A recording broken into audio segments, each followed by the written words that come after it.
Capital university of Bangladesh সোয়াডাঙ্গা সমাজ বিজ্ঞান বিভাগের 25 ব্যাচের একজন ছাত্র। আমি আজকে আলোচনা করব সমাজ গবেষণায় পরিসংখ্যানের গুরুত্ব। একটি দেশে সর্বক্ষেত্রে আলোচনা করতে গেলে পরিসংখ্যান গুরুত্ব অবশ্যক। সমাজের প্রতিটা ক্ষেত্রে পরিসংখ্যান গুরুত্ব আছে।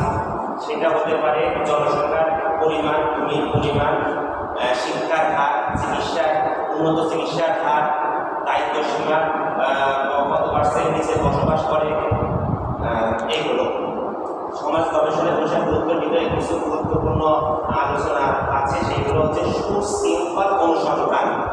সামাজিক গবেষণার মূল ভিত্তি আছে সুশৃঙ্খল অনুসন্ধান। প্রতিটা জিনিসই একটা সুশৃঙ্খল অনুসন্ধান করতে হবে। এর মাধ্যমে